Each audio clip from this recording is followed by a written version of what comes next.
श्री कृष्णा श्री कृष्णा श्री कृष्णा श्री कृष्णा।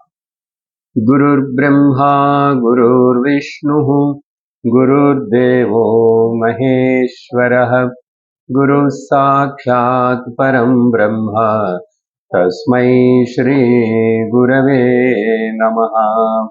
तस्मै श्री गुरवे नमः। ॐ सहना भवतु सहनौ भुनक्तु सह वीर्यङ्करवावहै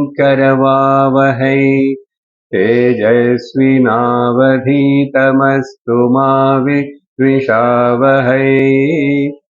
ॐ शान्ति शान्ति शान्तिः। हरि ओम् तत्सत्। बृहदारण्यक उपनिषत् இரண்டாவது அத்தியாயத்தில் நாலாவது பிராமணம் மைத்ரேயி பிராமணம். இந்த கண்டத்தில் மைத்ரேயி பிராமணத்தில் முதல் ரெண்டு மந்திரಗಳನ್ನು நம்ம கடந்த சத்சங்கத்தில் அர்த்தத்தை பார்த்தோம். அதில் இந்த பிராமணத்துக்கு ஒரு அறிமுகம் கொடுக்கப்பட்டது.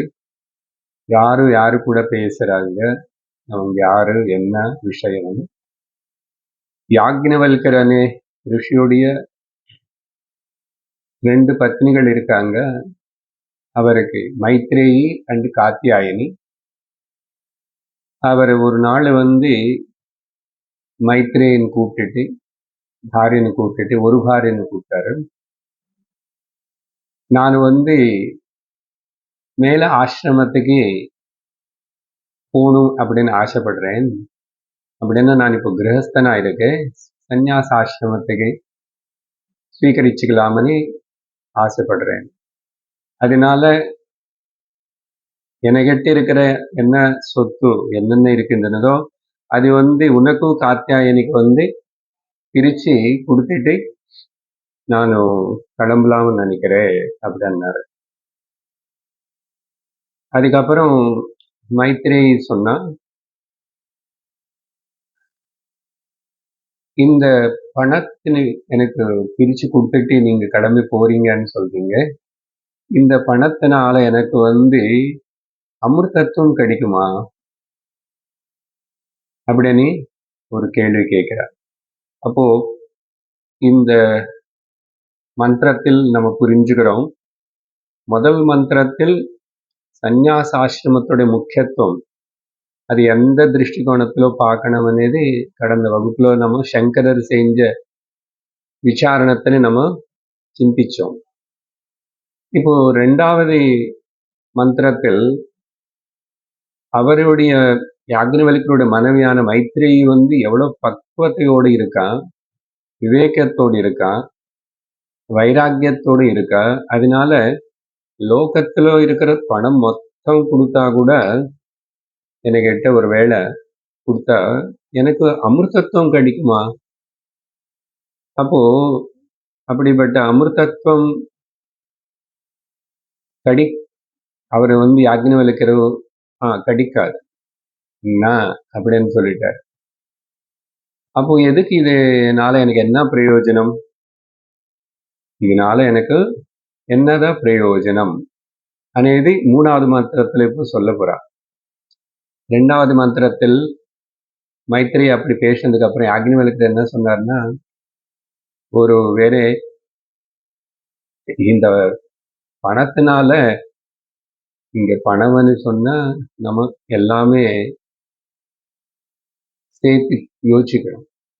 புத்திரேஷனா வித்தேஷனா லோகேஷனா, பேரு புகழ், வேற எந்தெந்தாவது சொத்து, அப்புறம் குழந்தைகள், பிரஜா, இது எல்லாத்தினால கண்டிப்பா அமிர்தத்துவம் கிடைக்குமனே ஆசை அதுல இல்லவே இல்லை.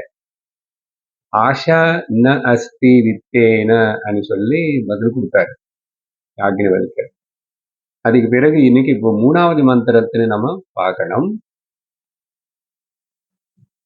சாஹோவாச்ச மைத்ரேயி ஏனாஹம் நாம்ருதாஸ்யாம் கிமஹம் தேன குறியாம் யதேவ பகவன் வேத ததேவ மே ப்ரூஹீதி.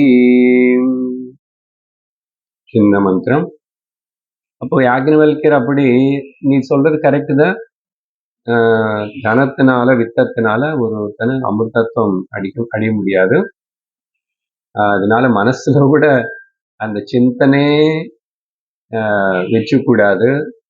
ஆஷா அஸ்தியன்னா ஈவன் அந்த தாட்டே நம்ம நினைக்கிறதுக்கு வழி இல்லை, சொல்லக்கூடாது. ஆஷா அஸ்தியன்னு சொல்லி இப்போ 3வது மந்திரத்துல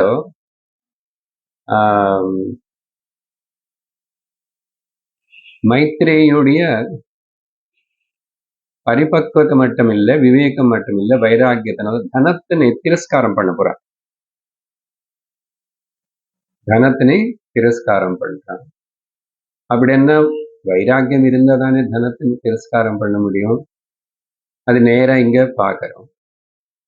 அப்புறம் அமிர்தத்துவம் வேணுமனு கேட்க போறான். அப்போ விவேகம் இருக்கணும், வைராக்கியம் இருக்கணும். அப்புறம் எதுக்கு என்ன பண்ணணும்? முமுட்சுத்துவம் இருக்கணும் இல்லையா? அமிர்தத்துவம் வேணும், மோட்சம் வேணுமனே இச்சை ஆசை இருக்கணுமே. அதையும் கேட்க போற இந்த மந்திரத்துல பார்க்க போறோம். அப்படின்னா நீங்க மிச்சம் எல்லா சாதன சத்துர்ச்சய சம்பத்தி நிறைஞ்சு இருக்கு மைத்ரேயி கேட்டான்னு நம்ம புரிஞ்சுக்கணும். என்ன கேட்கிறான்னா, அப்போ தனம் அமிர்தத்துவம் கொடுக்காதனே நீங்க சொல்லிட்டீங்க. அப்போ அப்படிப்பட்ட தனத்தினால எனக்கு என்ன பிரயோஜனம்? அப்படிப்பட்ட தனத்தினால சாஹோவாச்ச மைத்ரேயி சொல்றா யாக்ஞவல்கியர் கிட்ட, ஏன அகம் ந அமிர்தாஸ்யாம், அமிர்தத்துவம் வராது தனத்தினாலன்னு சொன்னா, கிம் கிம் அகம் தேன குறியாம், நான் என்ன பண்ணுவேன் அப்ப அதை வச்சுக்கிட்டே? நான் என்ன பண்ணுவேன் அதை வச்சுக்கிட்டே? அப்படியா? நீ அடுத்த கொஞ்சம் என்ன சொல்றான்னா, ஹே பகவன், மறுபடியும் கூப்பிடுறான். ஹே பகவன் நான் சொல்லி அட்ரஸ் பண்ணி, உங்களுக்கு எது தெரிஞ்சதுனால நீங்க எது தெரிஞ்சு வச்சுக்கீங்களோ, ஏதோ தெரிஞ்சு வச்சிருக்கீங்க நீங்க, ஏதோ இன்னும் சிறந்ததை நீங்க அடையணும்னோ உங்கள்கிட்ட இருக்கணையோ திருப்தியோட நீங்க தன தானிய கோ கிரகம் இது எல்லாத்தையும் நீ விட்டுட்டு நீங்க போறீங்கன்னு சொன்னா, அப்போ நீங்க ஏதோ இன்னும் ஒரு சிறந்த விஷயத்துக்காக போறீங்க. இல்ல சிறந்த விஷயம் உங்ககிட்ட இருக்கிறதுனால இதெல்லாம் தேவையில்லைன்னு நீங்க தியாகம் பண்ணி போறீங்களே, அந்த சிறந்த விஷயம் உங்களுக்கு தெரிஞ்சதே, நீங்க அடைஞ்சதே, நீங்க அதிலேயே இருக்கணும்னு ஆசைப்படுறீங்களே, அது என்னமோ அது எனக்கு சொல்லித்தாங்க. நேர கேட்டான். ஏதோ இருக்கிறதுனால தானே நீங்க இதெல்லாம் விட்டுட்டு போறீங்க, என்ன அது அப்படின்னு சொல்லி எனக்கு அந்த விஷயம் என்ன இருக்கின்றதோ அது எனக்கு போதிக்கணும், நீங்க உபதேசம் பண்ணுங்கோ எனக்குன்னு சொல்லிட்டு பாரிய ஸ்தானத்துல இருந்து சிஷ்ய ஸ்தானத்துக்கு இறங்கிட்டான். சிஷ்யன் உருவாகலைன்னா குரு உருவாக மாட்டார்.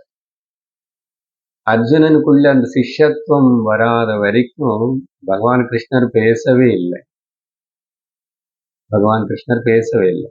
அவன் நான் உன்னுடைய சிஷ்யனை எடுத்துக்கோங்கோ அப்படின்னு சொல்லி நமஸ்காரம் பண்ணி எல்லாம் செஞ்சதுக்கு அப்புறம் தான் எனக்கு எது நல்லது அது உபதேசம் பண்ணணும். அப்போ ஜெகத்குரு ஆயிட்டாரு கிருஷ்ணர் இல்லையா? அதே போல இங்க அதனால கேட்கிற சிஷ்யன் முக்கியம். கேட்கணும், நம்ம மனசுலயே நம்ம கேட்டுக்கணும் முதல்ல. அப்ப அது வெளியில தேடும். அந்த மனசுல இருக்கிற அந்த கேள்விக்கே பதிலு தான் நமக்கு இப்படிப்பட்ட ஒரு சத்சங்கம் கிடைச்சது. நீங்க எப்போ கேட்டீங்க? எனக்கு ஞாபகம் இல்ல. அதெல்லாம் வேற விஷயம். போன ஜென்மத்திலேயே கடைசியில கேட்டிருப்பீங்க. அது அங்க இருக்குது. அது இப்போ வெளியில வந்துச்சு. கேட்காம இந்த ஆசைன்னு எது? கேட்கறதுன்னு வாய் திறந்து கேட்கணும்னு சொல்றோம். ஆசை உள்ள இருக்கிறதுனால தான் சாஸ்திரம் சிரவணம் பண்றோம்னா நீங்க மனசுல கேட்டிருக்கீங்க. இப்ப அது இன்னும் நல்ல விதமா உபதேசம் வாங்கணும்னு விரும்பிதான் சத்சங்கத்துக்கு வரீங்க.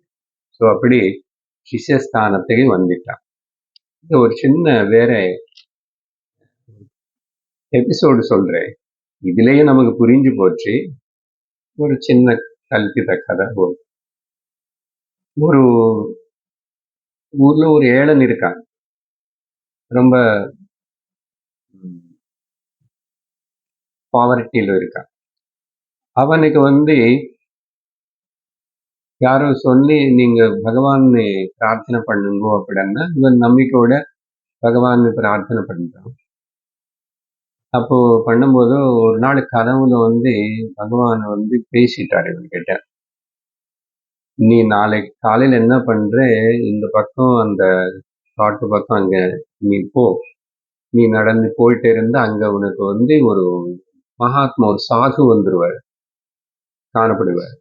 அந்த சாது உனக்கு ஒரு வஜ்ரத்தின்னு கொடுப்பார். அது அது ரொம்ப விலை இருக்கும். அதை அதை வச்சுட்டு நீ தனம் நிறைய சம்பாதிச்சு நல்ல சுகமாயிரு அப்படின்னு சொன்னாராமா. இவர் அதே போல் காலையில எழுந்திரிச்சு அந்த பக்கம் நடந்து போனா கரெக்டா அப்படியே ஒரு மகாத்மா சாது வரார். வந்துட்டு இவர் பார்த்து இப்படி எல்லாம் வணங்கிட்டு எனக்கு ரொம்ப கஷ்டமா இருக்கு, இப்படி நேற்று நைட்டு கனவுல கடவுள் சொன்னார், நான் அதே போல நீங்களும் வந்துட்டீங்க. அவரு உடனே அவர் கிட்ட ஏதோ சின்ன பை இருக்கு, ஜோல், அதுல அந்த வஜ்ரம் எடுத்துட்டு டைமண்ட் எடுத்து கொடுத்தார். கொடுத்துட்டு அவர் பாட்டுக்கு அவர் கிளம்பி போறார்.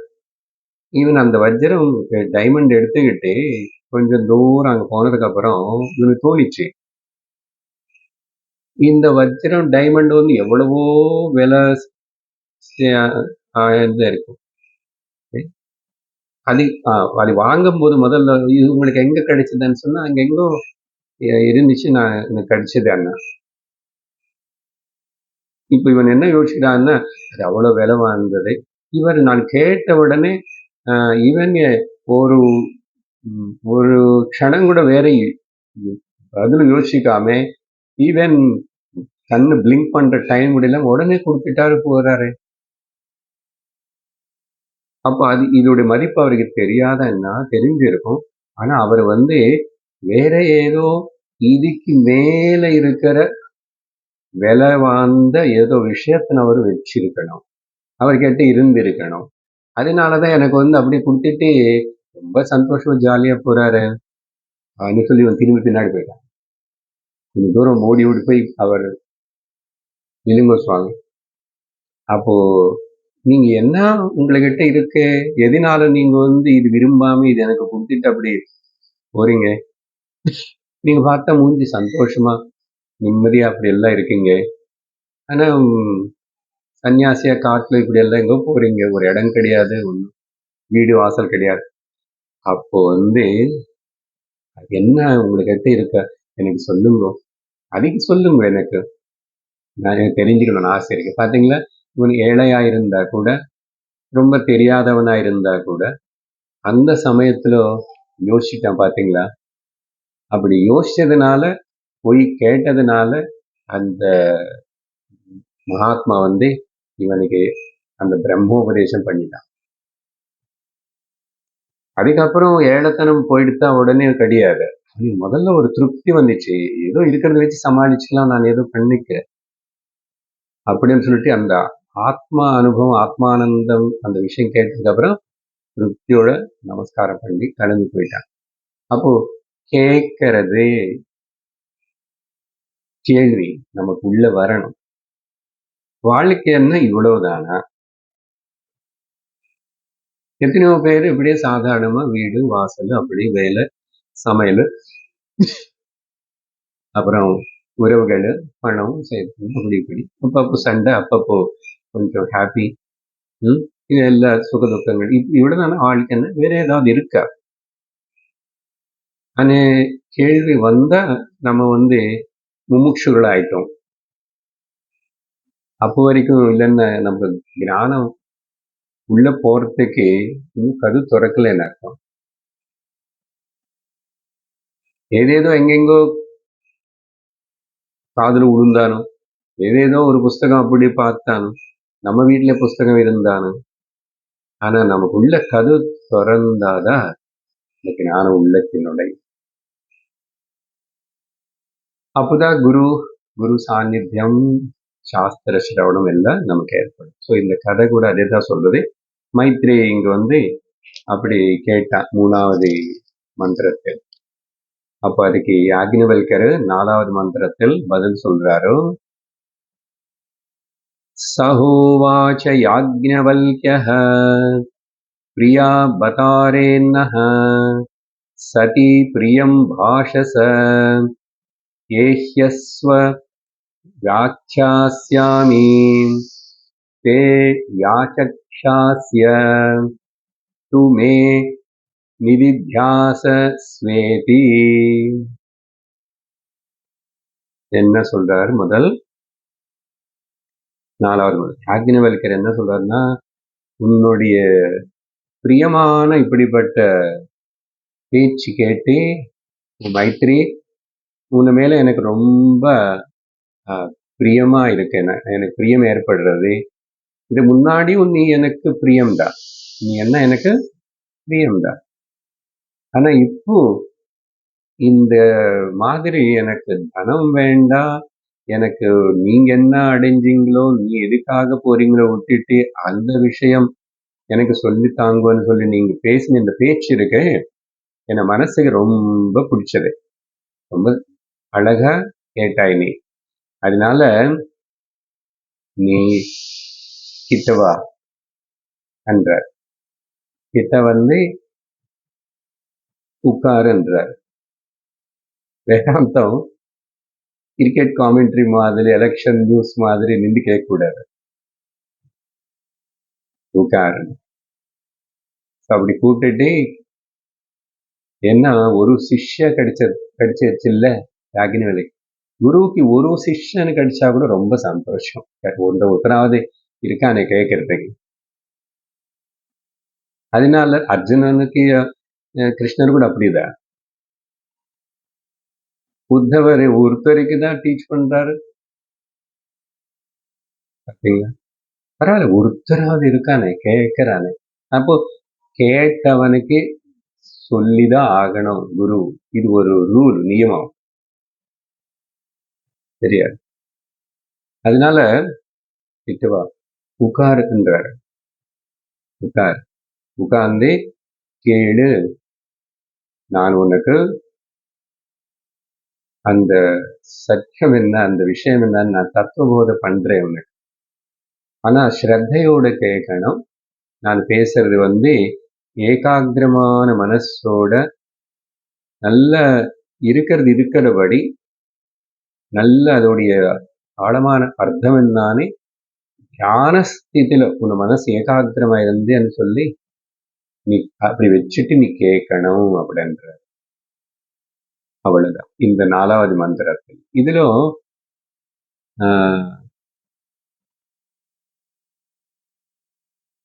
இந்த சதி அன்ன பதம் இருக்கு. அப்படின்னா நீ ஆல்ரெடி எனக்கு பிரியம், நீ என்ன எனக்கு பிரியம்தான் அப்படியா நீ. அப்புறம் கடைசியில வியாக்கியாஸ்யாமி, நான் உனக்கு சொல்றேன், ஆனா வியாச்சக்ஷாஸ்யது மே நிதித்தியாஸ்வேதி, நீ நிதித்தியாசனம் என்றார் பாருங்க. இன்னும் சிரவணமே ஆரம்பிக்கல. அதனால சிரவணம் பண்றதே பெரிய விஷயம். அப்படி என்னன்னா நீ இப்போ கேட்கும் போதே அந்த ஸ்ரத்தா பக்தி யுக்தமான ஏகாகிரமான மனசு வச்சு கேட்கணும். அப்புறம் கூட நீ சிந்திச்சு இது நல்ல உன்னோட சொந்தம் பண்ணிக்கணும் அர்த்தம். இது தியாசனம். அத வார்த்தை கரெக்டா உபயோகப்படுத்திட்ட. சரியா? அதுக்கப்புறம் இப்போ 5வது மந்திரத்துல இருந்துதான் உபதேசம் ஆரம்பமாகிறது. 5வது மந்திரம் படிக்கிறேன்.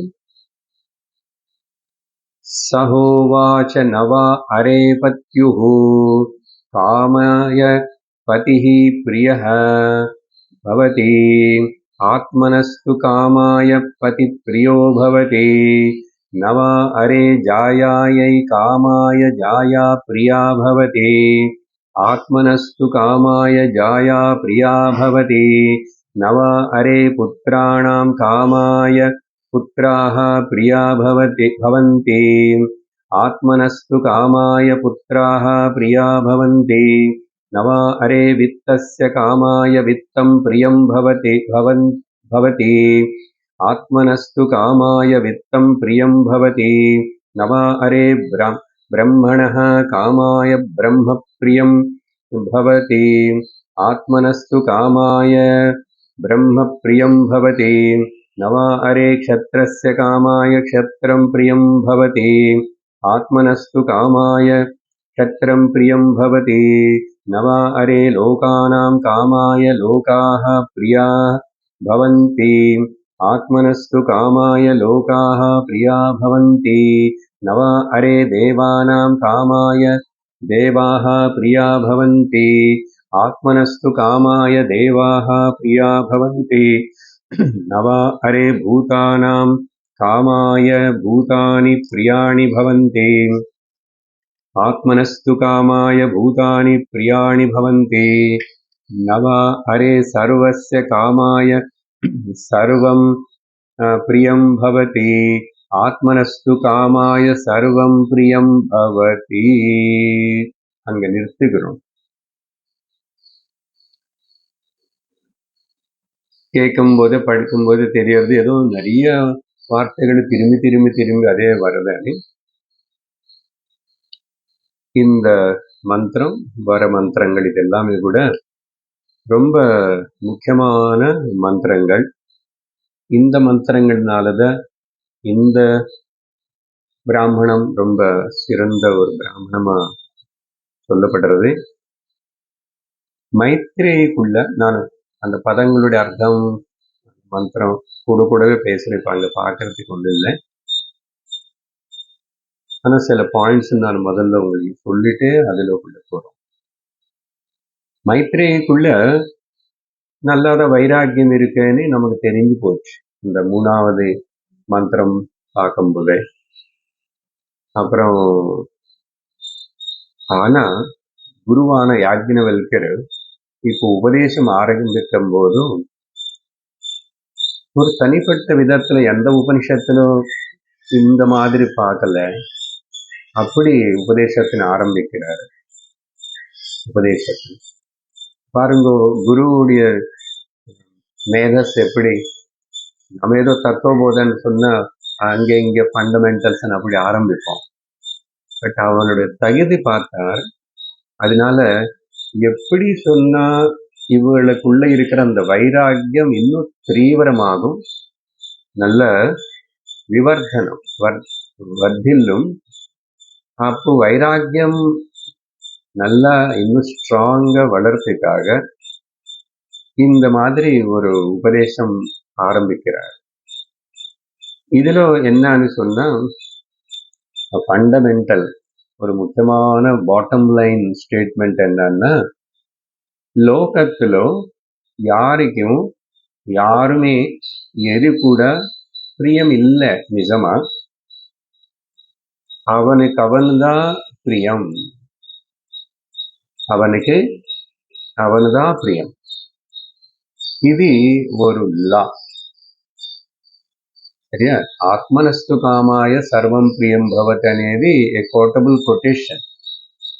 சரியா? அது ரொம்ப பிரசித்தமான இது. அதாவது நமக்கு ஞாபகம் வச்சுக்கணும். சரி, எப்படி சொல்லுவாரு? எது பேஸ் பண்ணி இது சொல்றாரு? அங்க மந்திரத்துல ஒரு 10 லிஸ்ட் கொடுத்தாரு. எல்லாத்தோடைய அர்த்தம் ஒண்ணுதான். அதையும் சொல்லுவேன் அப்புறம். ஆனா அதை தெரிஞ்சுக்கிறதுக்கு முன்னாடி உங்களுக்கு bottom line statement, central statement என்னது? லோகத்திலோ யாருக்கும் யாரு மேலையும் எது மேலையும் நிஜமான பிரியம் అనేది இல்லை. அவங்களுக்கு அவங்கள மீதுதான் பிரியம். அப்படின்னு சொன்னா அதை நிரூபணம் பண்ணணும்னா கொஞ்சம் சிந்தனை என்ன பண்ணணும்னா, அப்போ என்ன நான் நேசிக்கிறது అనేది சிறந்த பிரேம. The real love or the greatest love is loving myself. முதல் கருத்து. ஏன்னா இந்த பிரேமா லவ்ல கூட கிரேடேஷன்ஸ் சொல்லுவோம் இல்லையா? பக்தி என்றோம், பராபக்தி என்றோம். இதுதான் கிரேட்டஸ்ட் லவ். சரியா? அப்போ மிச்சமெல்லாம் செகண்டரி. இந்த விஷயத்தினை நம்ம முதல் அத்தியாயத்தில் 4வது பிராமணத்திலே 8வது மந்திரத்திலோ பார்த்தோம். அங்கேயும் பிரம்ம வித்யா பிரகரணம்னு சொல்லி ஒண்ணு வந்தது முதல் அத்தியாயத்திலே. என்ன அங்க சொல்லப்பட்டிருக்குன்னு, அந்த பிரம்மம் ஆத்மா பற்றி சொல்லும் போதும் ததேதத் பிரேயः புத்ராத் பிரேயः வித்தாத் பிரேயः அன்யஸ்மாத் சர்வஸ்மாத். அந்த ஆத்மா பிரம்மன் புத்திரன்னா இந்த புத்திரன் எல்லா ஆல் ரிலேஷன்ஸ் அர்த்தம் எடுத்து, எல்லா ரிலேஷன்ஸுக்கு மேல அதி பிரியமான ரிலேஷன் என்ன? எனக்கு ரிலேஷன். அதி பிரேயः வித்தாத் அப்படின்னா எந்த பொசிஷனுக்கு லோகத்துல எந்த பொசிஷன் அதுக்கு எல்லாத்தையும் மீறி இருக்கிற ஒரு பொசிஷன், அதுதான் பிரேயம். நானே எனக்கு சொத்து. ஸோ வித்தார் அப்படின்னு சொல்லி என்ன சொல்ல, இது பிரேயः அன்யஸ்மாத் சர்வஸ்மாத். ஒரு வார்த்தையில சொல்லணும்னா எல்லாத்துக்கு மேல.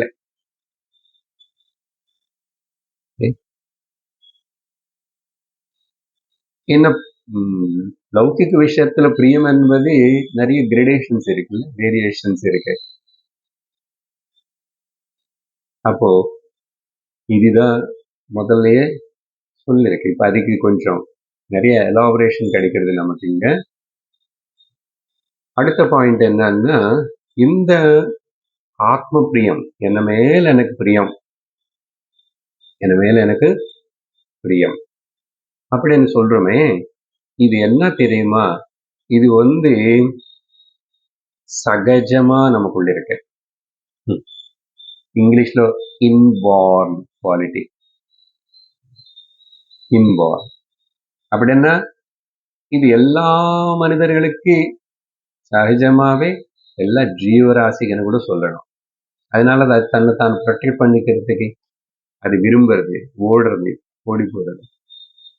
என்ன சரீரம் மேல எனக்கு பிரியம்.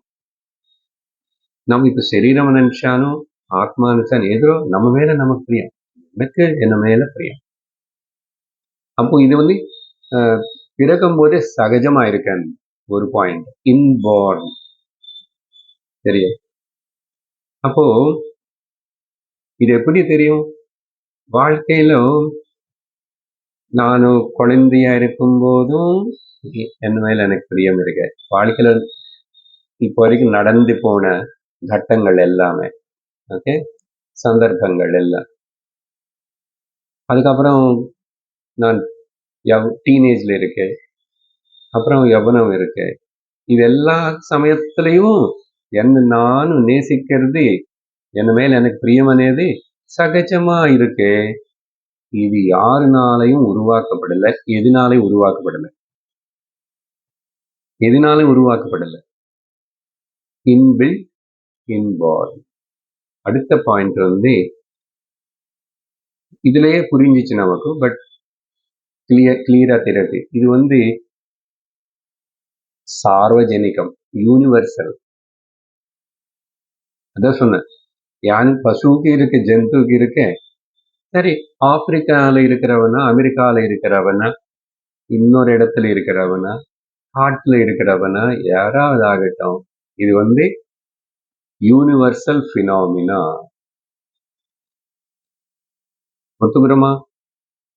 இதுதான் இருக்கு.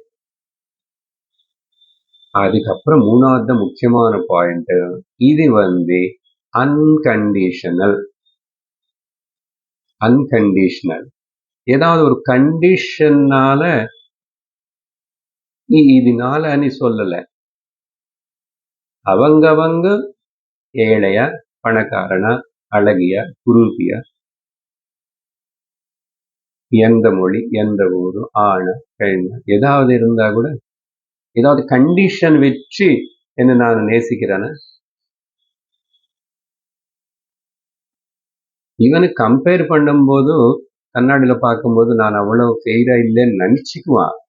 ஆனாலும் இவனு மூஞ்சி பார்த்துக்கணும், இதுக்கு ஏதாவது பண்ணிக்கணும்னு விரும்புறான் இல்லையா? கம்பேரிசன்ல ப்ராப்ளம். அது கம்பேரிசன் அசல் தேவையில்லை. கம்பேரிசன், காம்படிஷன் வந்து அஜ்ஞானத்துடைய சின்னம், அடையாளம். புரியுதா? அப்போ அன்கண்டிஷனல், இது கொஞ்சம் చింతిக்கணும். అన్కండిషనల్కి సంస్కృతలో నిరుపాధిక ప్రేమ.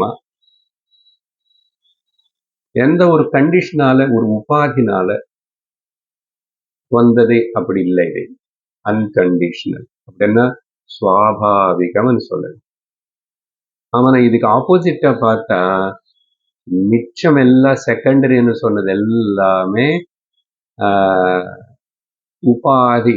இங்க நிருபாதின்னு சொன்னாங்க, சௌபாதிக. உபாதி கண்டிஷன்னால அந்த லவ்.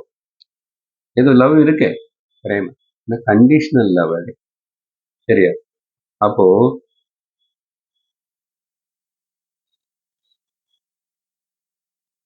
లౌకిక ప్రేమ లోకత్తులో ஏதாவது பொருள், ஏதாவது மனுஷன் மேல இருக்கிற அன்பு అనేది வந்து அது எப்பவுமே கண்டிஷனல் தான்.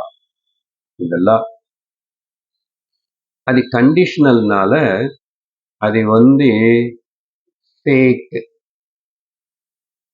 கௌண பிரேமா. சரியா?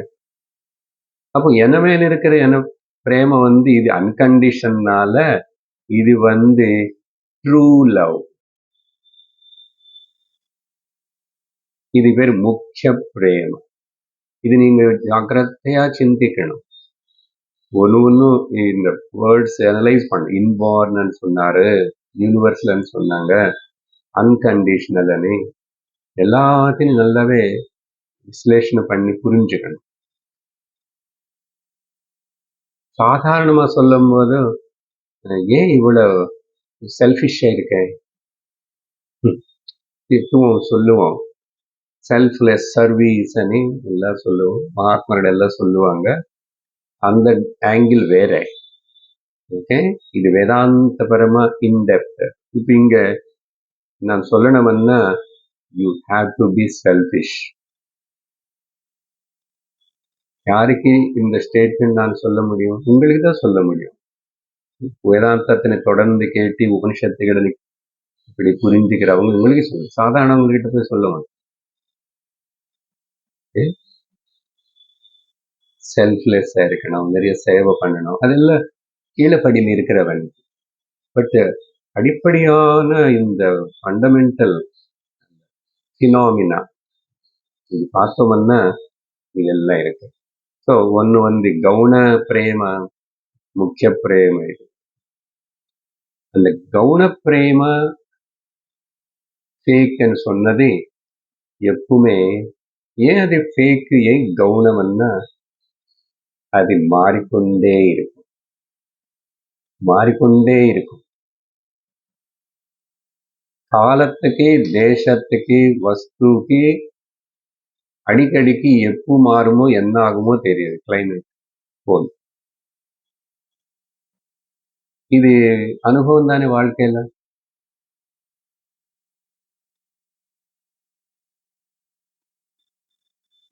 பெற்றோர்களுக்கு குழந்தைகள் மீது இருக்கிற பிரேம, பத்தி மேல பர்த்தக்கு, பர்த்த மேல பத்திக்கு, பத்தினிக்கு இருக்கிற இந்த பிரேம எல்லாம் கூட நம்ம வாழ்க்கையில ருச்சி பார்த்தோம். அப்படி இருக்கிற போல் இல்லை, அவங்களும் அப்படி இருக்கிற போல அப்படி காட்டல. அப்போ ரொம்ப அப்படி இருக்கான், இப்ப இப்படி மாறிட்டான், இப்படி எல்லாம் அப்படின்னு சொல்லிட்டு நிறைய நம்ம அனுபவம், எல்லோரோட அனுபவம். ஏன்னா அப்போ ஏதோ ஒரு கண்டிஷன் பார்த்து அவங்க அந்த பிரேமனை காட்டுறாங்க. அப்போ ஆனா இப்ப அந்த கண்டிஷன் மாறும். அந்த கண்டிஷன் என்ன? தேச கால வஸ்து. அது பல வகையா இருக்கனால அது மாறிக்கொண்டே இருக்கிறதுனால கவுனம் கண்டிஷனல். அப்புறம் அடுத்த பாயிண்ட் என்ன பார்க்கணும்னா, ஆக்சுவலி எந்த அளவுக்கு கண்டிஷனல் இது கவுனம்னு சொன்னா, கடவுள் மேல இருக்கிற பிரேம கூட கண்டிஷனல் தான். ஏதோ ஒரு கண்டிஷன் போட்டுதான் அவர்கிட்ட நம்ம பிரேம காட்டுறோம். கடவுளுக்காக யாரும் நேசிக்கல. நல்லாவே வாழ்க்கையில நிறைய ஆஸ்திகனாயிருந்து என்னென்னமோ பண்ணவன் எல்லாம், அப்புறம் இவனுக்கு ஏதோ தாங்க முடியாதது ஏதாவது ஒண்ணு நடந்ததுக்கு அப்புறம் நாஸ்திகன் ஆயிடுறான். நாஸ்திகன் ஆகணும்னா ரொம்ப பெருசா கடவுளை நான் நம்பலேன்னு இல்லை. ஒரு விதத்துல சாதாரண பக்தாள் எல்லாரும் பண்றது மாத்துவான். 4-5 வருஷம் 3 வருஷம் அந்த தெய்வத்தை ஆராதிச்சு அந்த கோயிலுக்கு போயிட்டு இருக்கேன். இப்போ யாரோ சொன்னாங்க, ஏதோ சொன்னாங்க, இப்ப இந்த பிரச்சனைக்காக நான் இந்த குறிப்பிட்ட சுவாமி தேவி கிட்ட இப்போ 2 வருஷமா போயிட்டு இருக்கேன். இதுக்கு என்ன சொல்றது? விபிச்சார பக்தி தானே இது. கண்டிஷனல். நீங்க இப்படி ஒண்ணு பார்த்த, அதனாலதான் this is the highest abuse மாதிரி இருக்கும். கடவுள் மேல பிரேம கூட கவுன பிரேமதான். நம்ம சும்மா வெளியில அப்ப பெரிய பக்தாள், அந்த பக்தாள் இந்த அன்கண்டிஷனல் லவ்க்கு போயிருக்கணும். போயிருந்ததுக்கு அப்புறம் தான் பராபக்தின்னு வரும்போதுதான் அவங்க கடவுள்கிட்ட இருந்து மோட்சமும் கேட்கல, எதுவுமே கேட்கல, நீ மட்டும்தான் வேணும். எதுக்காகன்னா எதுக்குன்னு எனக்கு கேட்காது, எனக்கு தெரியாது அப்படின்னு சொல்லவன சொன்னா ஒரே ஒரு கண்டிஷன் அது இருந்துச்சுன்னா நீ சொல்லலாம். எப்போ தெரியுமா? வேதாந்த பரமா சொல்றேன், பக்தாளன் பற்றி விட்டுடுங்கோ. வேதாந்தத்துல ஒருவேளை பக்தி ஈஸ்வரன் சொன்னா, இப்போ வரைக்கும் என்ன நம்ம நிரூபணம் பண்ணி பேசிட்டோம்?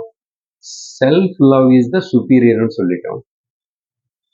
இப்போ ஈஸ்வரன் மேல லவ் சுப்பீரியர்னு சொல்லணும்னா க்ளூ கிடைச்சது அவங்களுக்கு. சொல்லணும்னா அந்த ஈஸ்வரனு நானா భావించాదా அந்த இங்க செல்ஃப் అనేది ஈஸ்வரன் தானே கன்விக்ஷன் வந்தா then you can say I love the Ishvara, because Ishvara and self are not different. ஒரே அந்த கண்டிஷன் ஃபுல்ஃபில் ஆக்ஷன் தவிர அது எப்போ ஃபுல்ஃபில் ஆகும்? வேதாந்தம் படிச்சாதான் ஆகிறது தவிர சாதாரண பக்தியிலும் ஆகிறது இல்லை. அப்படி ஏற்றுக்கிறதுக்கு அவங்க சக்தி இல்லை, தைரியம் இல்லை. வேண்டாம், ஈஸ்வரன் தனியான்ற ஈஸ்வரன் தனி இருக்கிற வரைக்கும் உன்னுடைய பக்தி அவரை கூட கண்டிஷனல் தான். அதனாலதான் இப்படிப்பட்ட கண்டிஷனல் பக்தியோட தான் நிறைய பக்தாள் இருப்பாங்க லோகத்துலன்னு சொல்லி பகவான் கூட இந்த சீசனல் பக்தி சீசனல். இங்கிலீஷ்ல இதுக்கு ஸ்பாஸ்மோடிக். இது மெடிக்கல் டர்மு. வயிற்றுல வலி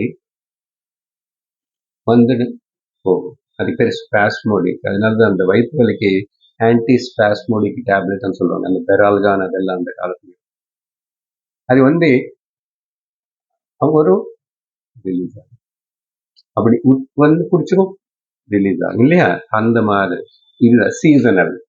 இவங்க பக்தி அதுதான் நிறைய பேர் இருப்பாங்க. ஆனா நான் என்ன பண்றது, இவங்க எல்லாரும் எப்படியாவது என்னை மறக்காம இருக்கிற போல, எனக்கு ஓட்டு போடுற போல் நான் இவங்களையும் பார்த்துக்கணும். அதனால இந்த சூழ்நிலையை பகவான் கூட என்ன பண்றாரு, மேனிபுலேட் பண்றாரு, எக்ஸ்ப்ளாய்ட் பண்ணிக்கிறாரு.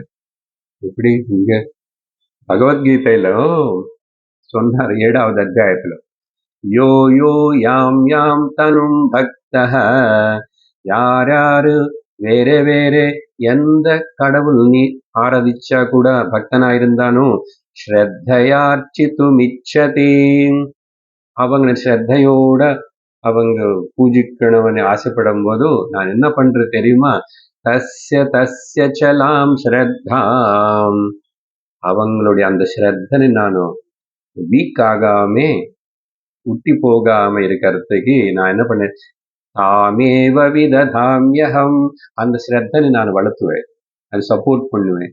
ஏன்னா அதர்வைஸ் இவனுடைய பக்தி முதல்ல வீக் ஆகி போயிடும், அப்புறம் ஷேக் ஆகும், அப்புறம் நாஸ்திகன் ஆகி போயிடுவான் இல்லையா? அதனால அதே இடத்துல இத சொல்லும் போதும் அப்போ அவங்க அந்தந்த பக்தி மூலமா அந்தந்த தேவத்தன்னை ஆராதிச்சு அந்த பக்தியில முன்னு போறதுக்காக நான் அவங்களுக்கு அந்த ஸ்ரத்தனை கொடுத்துட்டே இருப்பேன். அந்த தேவதைகள் இவங்க கேட்டது இவங்களுக்கு வேண்டியதெல்லாம் அவங்களும் கொடுத்துட்டு இருப்பாங்க అని சொல்லி, ஆனா அந்தந்த கடவுளை பூஜிக்கிறவங்க அந்த இதுல ஏதோ பலம் அடைவாங்க சொல்லி, ஆனா என்ன ஆராதிக்கிறவங்க என்ன சேருவாங்க அப்படின்னு சொன்னார். இன்னொரு ஸ்லோகம் அங்கே அதே இடத்துல. அது என்ன புரிஞ்சுத, ஆத்மனை ஆராதிக்கிறவங்க, ஆத்மனை விரும்புறவங்க. ஏன்னா பரமாத்மா கிருஷ்ணன் இல்லைங்க, இஸ் நாட் இண்டிவிஜுவல், ஒரு செமி டெமி காட் இல்லை, பரமாத்மா பிரம்மனா இருந்து அங்க பேசுறாரு. அப்போ என்ன ஆராதிக்கணும், என்ன சேருவாங்க. ஏன் இப்போ ஒண்ணு சேர்றது என்ன ரொம்ப பெருமையா பெருசா, அவங்க அங்க போய் சேர மாட்டான். அவங்க இவன் ஆசைகளை கொடுத்துட்டே தீர்த்துட்டே இவன் இப்படியே தேவானாம் பசு அப்படி வச்சுக்குவாங்க. என்ன கிட்ட வருவாங்கன்னு வேற, இந்திரன் சந்திரகிட்ட போயிட்டாங்க அவங்களுக்கிட்ட, அது எல்லாமே கூட என்னுடைய விபூதி தான், என்னுடைய சக்தி தான். அப்போ மொத்த விபூதிக்கு சக்தியா இருக்கிற என்ன கிட்ட வந்தா சர்வம் கிடைச்சிடும். அங்கெங்க போனா உனக்கு அங்கங்க இவ்வளவு கிடைக்கும், உன்னை சுத்த வைப்பான், உன்னை அடிமையா வச்சுக்குவாங்க. இது பிரதாரண்யக்கம் ரொம்ப கிளியர் அத்தாரிட்டேட்டிவா இருக்குல்ல, தேவானாம் பசு. என்ன பேசிட்டு இருக்கிறோம், அன்கண்டிஷனல் லவ்க்கு கண்டிஷனல் லவ் பேசும்போது கவுன பிரேம லௌகிக பிரேம சர்வம் கண்டிஷனல் தான். சரியா? அப்போ கண்டிஷனல் லவ் என்னன்னா, ஒரு எக்ஸாம்பிளுக்கு நிறைய கண்டிஷன்ஸ், மணி, எஜுகேஷன், தென் அழகு, தென் இந்த ஃபேவரிசம், எனக்கு ஃபேவரட்டா, எனக்கு ஹெல்ப்ஃபுல்லா இருந்தா ஒன்று ஏதாவது எடுத்துக்கணும்.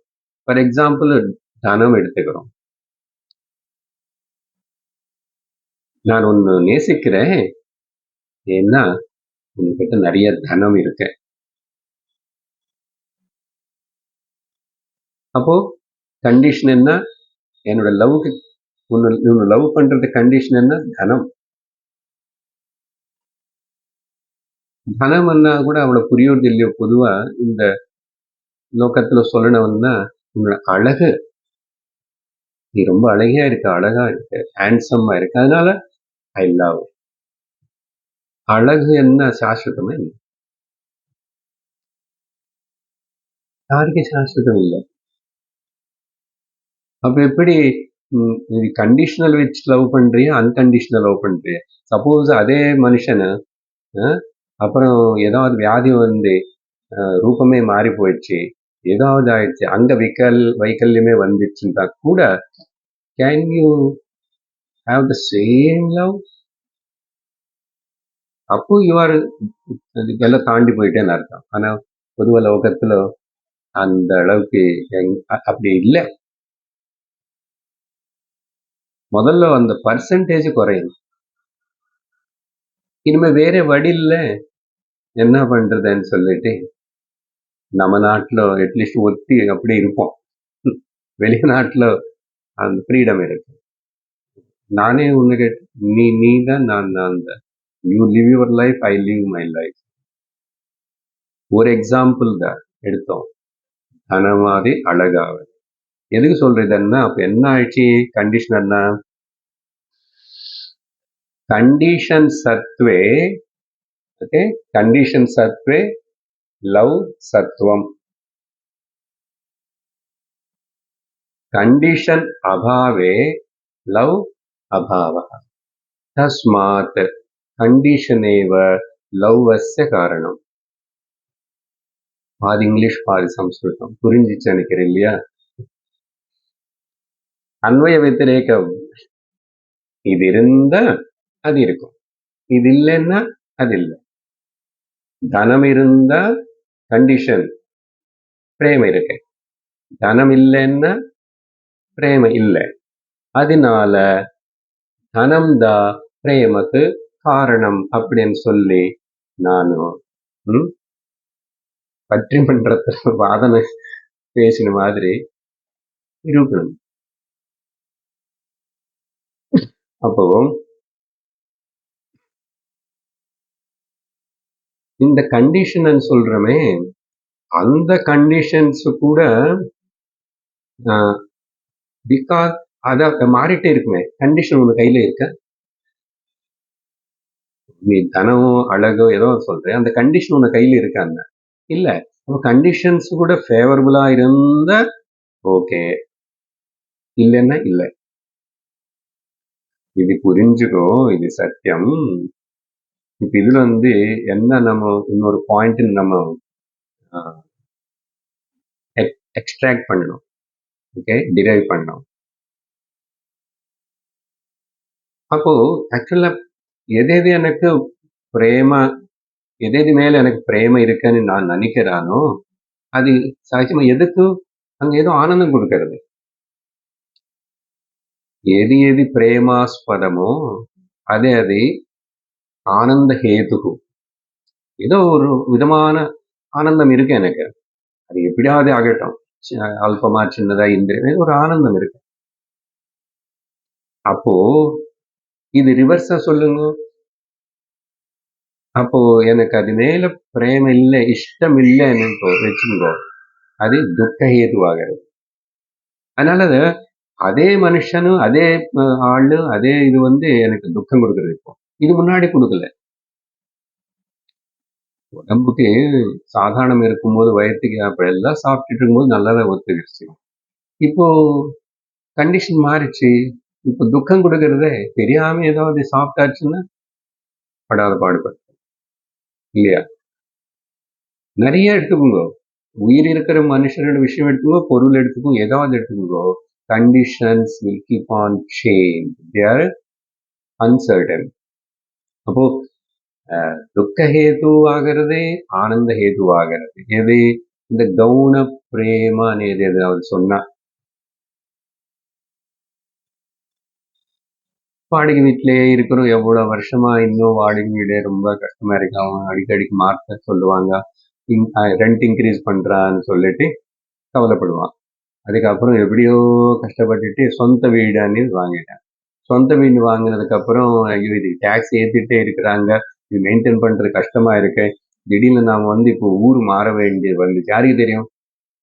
ரொம்ப சில வாட்டி எல்லாம் பண்ணி வச்சுக்கிறாங்க. திடீர்னு ஊரே காலி பண்ணிட்டு எங்க போக வேண்டியது வருது. அப்ப இது வாடகை கொடுக்கணுமா, விற்கணுமா? விற்கணும்னா விலை வர்றது இல்லையே. வாடகை கூட்டிட்டு போனா இவன் என்ன பண்ணுவானோ? பாருங்க, கஷ்டம் இருக்கு. இன்னும் ரொம்ப சிம்பிள் எக்ஸாம்பிள் என்ன, ராமாயணத்துல குழந்தை பிறக்காத வரைக்கும் தசரதாவது கௌசல்யாவது எல்லாரும் குழந்தையிலேயே குழந்தையிலேயே குழந்தையில்லைன்னு துக்க ஹேதுவா இருக்கேன். இப்போ எப்படியோ கஷ்டப்பட்டு பாயசம் கடிச்சது அது சாப்பிட்டா குழந்தை பிறந்தான். குழந்தை பிறந்ததுக்கு அப்புறம் அந்த ராமரை காட்டுக்கு போக வேண்டியதாயிடுத்தா. அந்த பையனு வேற நான் அப்படியே கிளம்பி போறேன்னு அவனு போகும்போது கௌசல்யா என்ன சொன்னாங்க, இப்படிப்பட்ட புள்ள பிறக்காம இருந்தா நல்லா இருந்திருக்கும். ஏன் இவ்வளவு நல்ல பையனா பிறந்தா இவனு? கொஞ்சம் கெட்டவனா இருந்திருக்கலாம் இல்லையா சொன்னா.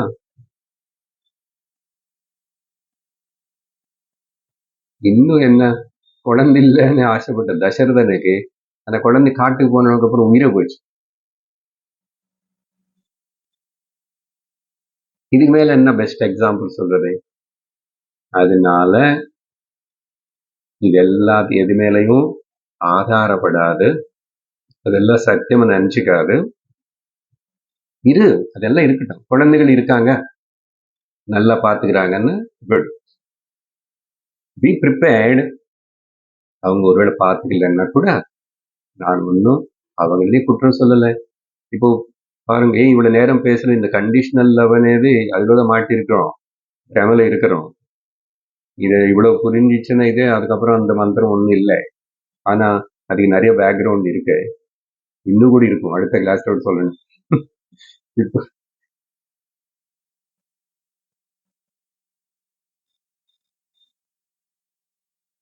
குழந்தைகள் மேலதான் நிறைய பேரண்ட்ஸ் வயசாகும் போது ப்ராப்ளம்.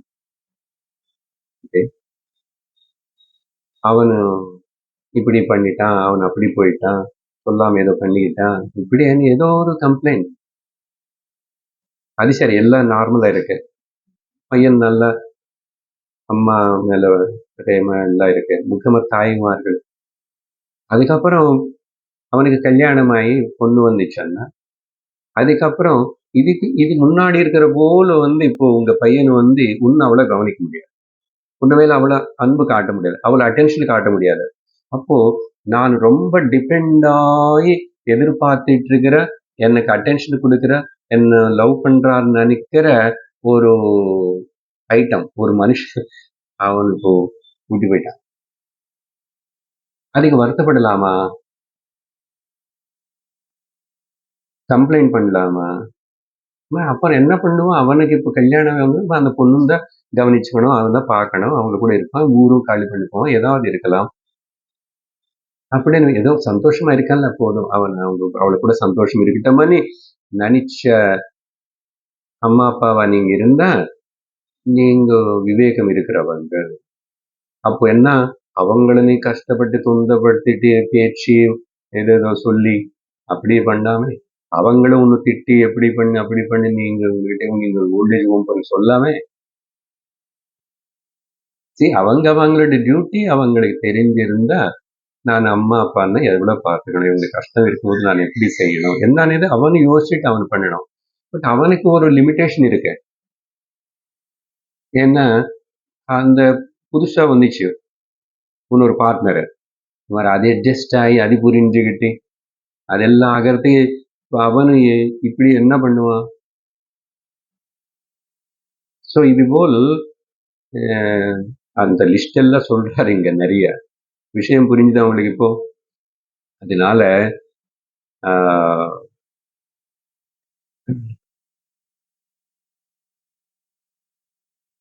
இப்படி தர்க்கபரமா கூட நம்ம இந்த கண்டிஷனல் லவ் இதை பத்தி பார்த்தோம்னா இங்க நமக்கு தெரியும், என்னன்னா, విద్యారణ్య స్వామి பஞ்சதசியில முதல் அத்தியாயத்திலேயே இந்த ஆத்மா பத்தி சொல்லும்போது, இப்போ இவ்வளவு பெரிய மந்திரத்துல இங்க யாக்ஞவல்க்யர் சொன்ன விஷயத்தை அவர் ஒரு ஸ்லோகத்துல சொல்றார். முதல் அத்தியாயம் பஞ்சதசி. அங்க ஒண்ணும் இல்ல, சிருஷ்டி பிரகரணம் தான் அது. ஆனா அது அப்படி சொல்லி ஜஸ்ட் இமிடியேட்டா ஒரு 8, 9வது ஸ்லோகத்திலேயே சத்தியம் பற்றி சொல்லும் போது என்ன சொல்றாரு? ஆத்மா பரம ஆனந்தஹ ஸ்வரூபஹ பிரேம விஷயத்வாத் நிரதிசயத்வாத் அப்படின்னு ஒன்றும் இன்னொரு கூட ஒன்று சொல்லுவார். அது அப்புறம் சொல்றேன். ஸோ இந்த மாதிரி அதனால என்ன பண்ணோன்றீங்க? அதான் நிறைய சொல்லிட்டீங்க. கிளாஸ் அப்படியே டைம்ல சொல்லிட்டீங்க. சாதகன் ஞான நிஷ்ட வேணுமன் ஆசைப்படுறவன் சீக்கர். என்ன சீக்கர்? என்ன சீக் பண்ண போறோம் நம்ம? ஆனந்தத்தனை. ஆனந்தம்னா பிரம்மம், பிரம்மம்னா சத்தியம். அப்படி ஆனந்தத்தினை ஆசைப்படுற இந்த முமுட்சு என்ன பண்ணும்? ஆத்மா பக்கம் மனசுன்னு திருப்பணும். அப்போ அதே சமயத்துல வைராக்கியத்தினையும் நிறைய வளர்த்துக்கணும். அப்படி என்ன? அனாத்மால வந்து யூ ஹாவ் டு டர்ன் அவே. ஆத்மா பக்கம் திரும்பணும். ஆத்மா பக்கம் திரும்பணும்னாவே அனாத்மா பக்கம் இருந்தே அடுத்த பக்கம் திரும்பிட்டு withdraw from the anatma and attach towards the atma. அந்த withdraw from the anatmaக்கு பேர் தான் வைராக்கியம். ஆனா இங்க ஒரு பாயிண்ட் இருக்கு. இந்த வைராக்கியம் வந்து வைராக்கியம்னு சொன்னா துவேஷத்தை நீ வளர்த்துக்கிறதுன்னு அர்த்தம் கிடையாது. சரியா? பற்று இல்லாம இருக்கிறது வைராக்கியமா இருக்கிறதுன்னா நான் துவேஷிக்கிறேன் இல்ல அர்த்தம். எந்த பொருளாவது, எந்த இடமாவது, எந்த மனுஷனாவது, ஏதாவது I am not hating them, but I am internally, mentally withdrawn.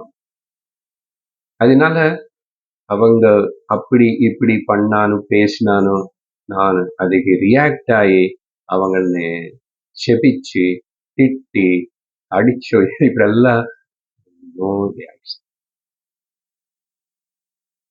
சுத்தமா உள்ள எனக்கு துவேஷமே இல்லை. ஏன்? இது இப்படிதான் சகஜம். அவங்க அஜ்ஞானத்தில் இருக்கா தெரியல. அவங்களா ஏதாவது என்ன பண்ணோன்னு கேட்டா நீ ஏதாவது சரியான சொல்யூஷன் சொல்லு. அவங்களுக்கு கஷ்டம் இல்லைன்னு உனக்கு கஷ்டம் இல்லை. அவங்க அப்படி கேட்கல, நம்ம பேச்சு தேவையில்லைன்னு ஒதுங்கி இருக்கும். அதுதான் புரிஞ்சுக்கணும். சரி, இப்போ இதெல்லாம் மனசுல பேக்ரவுண்ட்ல இருந்தா இந்த ஸ்லோகம் ஒன்றும் இல்லை. இந்த ஸ்லோகம்னு சொல்லும் போது காமாய அనే வேர்டு எல்லாத்திலும் உபயோகப்படுத்துது. ஒரு வரியில காமாய ஏதாவது எடுத்துக்கோங்க. சகோவாச்ச நவா அரே பத்யு காமாய அப்படின்னு அர்த்தம் என்னன்னா, இப்படி லிஸ்ட் நான் கிடிகிடின்னு சொல்லிடுவேன். அவர் 10 சொன்னார என்ன சொல்றாருன்னா, காமாயன்னு பிரயோஜனம், நன்மை, பெனிஃபிட், பிரயோஜனம் அர்த்தம். என்ன அப்போ? ஒரு பத்தினிக்கு முதல் நம்பர் 1, ஒரு பத்தினிக்கு பதி மேல் இருக்கிற பிரேம பதியோட பிரயோஜனத்துக்காக இல்லை, அவளுடைய ஸ்வப்பிரயோஜனத்துக்காக. ஒரு பர்த்தக்கு பத்தினி மேல் இருக்கிற பிரேம பத்தினியோட பிரயோஜனத்துக்காக இல்லை, தன ஸ்வப்பிரயோஜனத்துக்காக. வித்தம் ஒருத்தருக்கு பணம் மேல் இருக்கிற பிரேம லவ் பணத்துக்காக இல்லை, அவனுடைய சொந்த பிரேம அவனுக்காக. அதே போல் பிராமணன் இங்க பிரம்மணா అని வந்துச்சு. இங்க பிரம்மணன்னா பிராமணன். ஒரு வாத்தியார் பிராமணன் மேல நமக்கு இருக்கிற பக்தியோ அந்த ரெஸ்பெக்ட் இதெல்லாம் அந்த பிராமணனுக்காக இல்லை, எனக்காக. ஃபார் எக்ஸாம்பிள், அவர் ஒரு வருஷத்துக்கு ஒரு வாட்டி நம்ம வீட்டுக்கு கூப்பிடுறோம், ஏதோ சந்தர்ப்பத்தில் முன்னாடியே ஃபோன் பண்ணி அவர் இந்த வருஷத்துல வந்தா நல்லா பார்த்துக்கிட்டு அவருக்கு காஃபி கொடுத்து எல்லாம் பண்ணி தட்சிணை கொடுத்துட்டு அதுக்கப்புறம் ஞாபகம் இருக்குமா? நம்ம வேலை முடிஞ்சு போச்சு. என்ன வேலை முடியறதுக்கு எனக்கு உதவி பண்றதுக்கு வாத்தியார். அது பிராமணன் சொன்னதுனால, அதனால பிராமணன் மேல இருக்கிற பக்தி பிரேம பிராமணனுக்காக இல்ல, எனக்காக.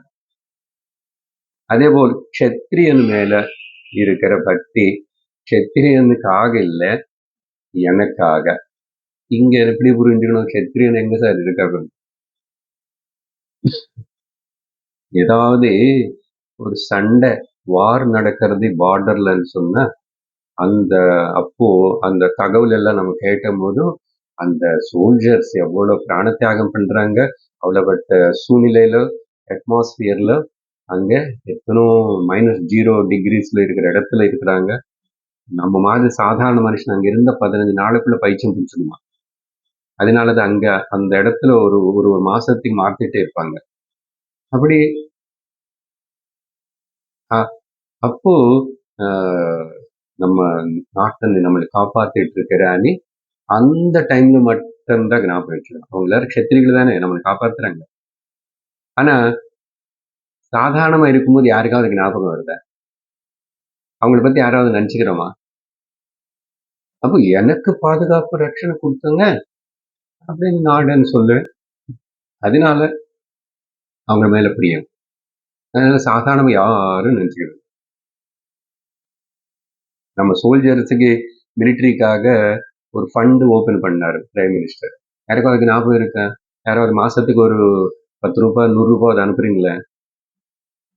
ஏன்னா அவங்களுக்கு வர கஷ்டங்களுக்கு அவங்களுக்கு ஏதாவது ஆயிடுச்சுன்னா அதுக்கப்புறம் அந்த ஒரு தடவை 2 பேர் எத்தனை கணக்கு இருக்கும் சைன் நமக்கு நம்பரே தெரியாது. அத்தனை பேருக்கு பார்த்துக்கணும்னா சடனா கவர்மெண்ட்டுக்கு எங்கிருந்து வருவான்னு தனியா ஒரு டைரக்ட் அக்கௌண்ட் இருக்கு. சொல்றேன், அவர் பலதெல்லாம் இப்படி பண்ணி வச்சுட்டாரு. ரொம்ப ముఖ్యం இல்லையா? The safety of the entire country military అనేది. அப்போ அவங்களுக்கு அவங்க குழந்தைகளுக்கு படிப்பு, அவங்க ஹாஸ்பிட்டல்ஸ், அவங்களோட இது, அவனுக்கு ஏதாவது ஒன்று ப்ராப்ளம் ஆக்சிடென்ட் ஆயிடுச்சுன்னா அவனு இப்போ கவர்மெண்ட்டுக்கு எத்தனை வேணும்? நமக்கு கூட அது தினந்தோறும் எப்பவுமே ஞாபகம் இருக்கு போல் அது இருக்கணும் இல்லையோ? தானம் போல் ஏன் கொடுக்கக்கூடாது? இப்படியெல்லாம் சரி இங்க வரைக்கும் சொல்லி அப்புறம் அடுத்தது லோகங்கள விஷயம் இப்படிதான் மைத்ரே. யாருக்காவது ஏதாவது ஒரு லோகம், அந்த லோகம் பித்ருலோகம் போகணும். பாப்போம் அங்க என்ன பித்ருகளை எல்லாரும் பார்த்து குட் மார்னிங் சொல்றதுக்கு அப்புறம் நமக்கு பித்ருகளுக்கு இங்க லோகாகன்னா இப்போ சிராத்தம் வைக்கிறது இது எல்லாமே எப்படி என்ன அவங்க ஆசீர்வாதிக்கணும், அவங்க செப்பிக்க கூடாது. கடைசியில பார்த்தீங்களா அது அவங்களுக்கு பண்றதை கூட அவங்களுக்காக பண்ணல, எனக்கு பிரயோஜனம் இருக்கணும் அப்படி சொல்லியிருக்கு சாஸ்திரத்துல. அதனால சரி ஏதாவது தேவதைகளை பற்றியோ பாருங்க, தேவாக தேவதைகளுக்காக நானும் பூஜைக்கு ஆராதிக்கல, அவங்க எனக்கு சகாயம் பண்ணணும், எனக்கு ப்ரொடெக்ட் பண்ணணும். அப்படிதானே பக்தி? சரி வேற ஏதாவது ஜீவிகள் மேல ரொம்ப அன்பா எனக்கு நாய் பிடிக்கும், எனக்கு பூனை பிடிக்கும் அப்படின்னு சொல்லு. ஏன்னா நாய் எனக்கு கொஞ்சம் சந்தோஷம் கொடுக்கறது. வீட்டுல யாரும் அந்த அளவுக்கு அன்பா கிட்ட நக்க மாட்டேன். அது நான் ஆபீஸ்ல இருந்து வந்த உடனே அது என்னை சுத்தி மேல ஏறி அப்போ ஒரு பேட் கொடுத்து ஒரு திருப்தி. இல்ல ஜந்துக்களை வளர்த்துட்டு அப்புறம் வட்டி சாப்பிடுறவங்க இருக்கான் இல்லையா, இப்ப அவனுடைய விஷயம் என்ன, அவனுக்கு வர புண்ணியம் இதெல்லாம் என்ன, அதே கூட சுவார்த்தம் தான். யாரும் அது வளர்த்துவான், நல்ல சாப்பாடு போடுவான் தெரியுமா, அதுக்கு குண்டாகணும் இல்லையா, அது கேஜி இன்க்ரீஸ் ஆகணும், நிறைய ஃபேட் நிறைய விற்கிறதுக்கும். மாதிரி முதல்ல அன்பா காட்டி அது வளர்த்து நல்ல பாதுகாப்பா வச்சுட்டீங்க, எனக்கு அது அப்புறம் பிரயோஜனப்படும். லோகங்கள் தேவதைகள் ஜீவிகள்னு வந்து ஆக்சுவலா நம்ம டொமெஸ்டிக்கா ஏதி வச்சுக்கூடாது, பசுமாடு தவிர. பசுமாடு இதுக்குன்னா யக்ஞ யாகம், பால், தயிர், நெய் இதெல்லாம் தேவைப்படுறதுனால. அப்புறம் மிச்சம் எல்லாம் நான் வளர்த்துறேன், உள்ள வச்சுக்கிறேன், இப்படி வச்சுக்கிறேன், அந்த குருவி எல்லாம் கொண்டு வந்து கேஜில வைக்கிறேன், அது ரொம்ப அடுத்த ஜென்மத்துல நீ உள்ள போக வேண்டியிருக்க. அதை ஃப்ரீயா அது பாட்டுக்கு அது எங்கோ வளர்ந்து எப்படி இருக்கும். ஸோ இந்த மாதிரி எல்லாமே சொல்லி 10 என்ன சொல்றான்னு இப்ப 9 சொல்லிட்டேன். மைத்ரேயி பாரு கடைசியில அதான் சொல்றாரு, மொத்தம் சொல்லி சர்வமன்றார் இங்கேயும். பவதி ஆத்மனஸ்து காமாய சர்வம் பிரியம் பவதி மைத்ரேயி. சர்வம் அங்கெல்லாம் ஒன்று பிரியம் பவதி ஒன்று மொத்தம் சில ஆத்ம என்ன மேல எனக்கு பிரேமம், அதுக்காக அது பிரியமாகும் தவிர வேற ஒன்றும் கிடையாதுன்னு சொல்லி அந்த மந்திரத்துடைய அர்த்தம். ஸோ இந்த மாதிரி நமக்கு இப்போ வரைக்கும் 2 இம்பார்ட்டண்ட் ஸ்டேட்மெண்ட்ஸு கிடைச்சிது. ஒன்று வந்து அந்த முதல் மந்திரத்தில், 2வது மந்திரத்தில் அமிர்தத்வஸ்ய து நாசாஸ்தி வித்தேன இதி. அது வெரி பவர்ஃபுல் கொட்டேஷன் ஸ்டேட்மெண்ட். இங்கதான் யாக்ஞவல்கர் சொன்னார்ல, இப்போ தனத்தினால அமிர்தம் கிடைக்குமனே ஒரு எண்ணமே வச்சுக்காரு. அமிர்தத்வஸ்ய து ந ஆஷா அஸ்தி வித்தேன. இப்ப என்ன கிடைச்சது? another important ஆத்மனஸ்து காமாய சர்வம் பிரியம் பவதி. இப்படி quotable quotations are going to come in the பிரதாரண்யகம். இதுல இன்னும் பாதி இருக்கு, அதையே நம்ம தனியா விசாரணை பண்ண வேண்டியிருக்கு. அதனால இன்னைக்கு இதோட இங்க நிறுத்திக்கிறோம். ஓம் பூர்ணமத பூர்ணமிதம் பூர்ணாத் பூர்ணமுதச்யதே பூர்ணஸ்ய பூர்ணமாதாய பூர்ணமேவாவசிஷ்யதே. ஓம் சாந்தி சாந்தி சாந்தி. ஹரி ஓம் ஸ்ரீ குருப்யோ நமः. ஹரி ஓம். ஹரி ஓம் தத்சத்.